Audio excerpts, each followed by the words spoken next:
अस्सलाम वालेकुम। आज है डे 3 यूनिवर्सिटी नंबर 3। जी हाँ, तो मैंने स्टार्ट किया है 30 डेज़ चैलेंज, जिसमें मैं आपको 30 दिनों में 30 यूनिवर्सिटीज़ के बारे में या स्कॉलरशिप्स के बारे में बताने वाला हूँ। और आज है हमारा तीसरा दिन और थर्ड डे में जो थर्ड यूनिवर्सिटी है वो चाइना की एक बहुत ही अच्छी यूनिवर्सिटी है, जिसमें आप लोग अप्लाई कर सकते हैं फुली फंडेड स्कॉलरशिप के साथ, बगैर आर्ट्स के, बगैर एप्लीकेशन फ़ी के। और जो एक्सेप्टेंस लेटर है उसके हवाले से यूनिवर्सिटी की वेबसाइट के ऊपर क्लियरली मेंशन है कि ये कंपलसरी नहीं है, लेकिन बेहतर ये होगा कि आप ईमेल करें एक्सेप्टेंस लेटर के लिए। अगर मिल जाता है तो वेल एंड गुड, अगर नहीं मिलता तो बगैर एक्सेप्टेंस लेटर के आप अप्लाई कर सकते हैं। और जो यूनिवर्सिटी है उसका नाम है USTC, जो कि एब्रीवेशन है university of science and technology of China.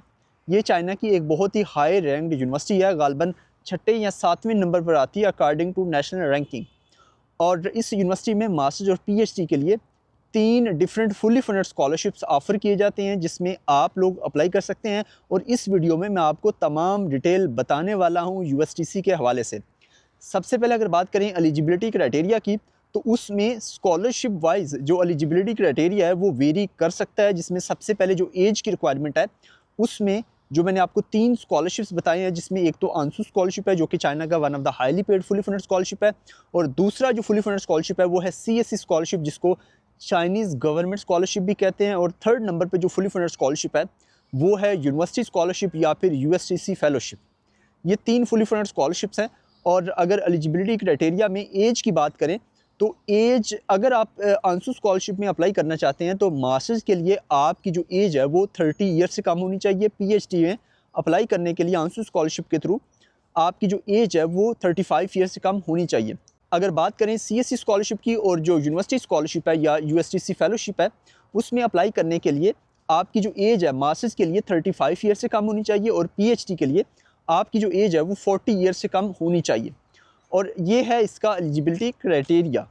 और अब अगर बात करें स्कॉलरशिप के बेनिफिट्स की, तो जैसा कि मैंने आपको पहले बताया कि 3 तरह के फुली फंडेड स्कॉलरशिप्स हैं। तो सबसे पहले जो आंसू स्कॉलरशिप है वो चाइना का one of the highly paid fully funded scholarship है, और इसके अंडर सिर्फ चाइना की 2 ही यूनिवर्सिटीज़ आती हैं, एक है USTC और दूसरी है UCAS।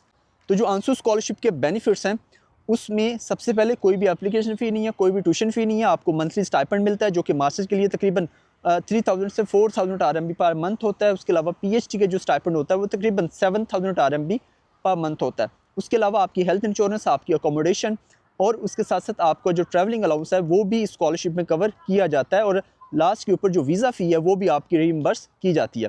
तो ये तमाम बेनिफिट्स मिलते हैं अगर आपकी सिलेक्शन हो जाती है आंसू स्कॉलरशिप में, वो भले UCAS में हो या फिर USTC में हो। अब अगर बात करें CSE स्कॉलरशिप की, तो जो CSE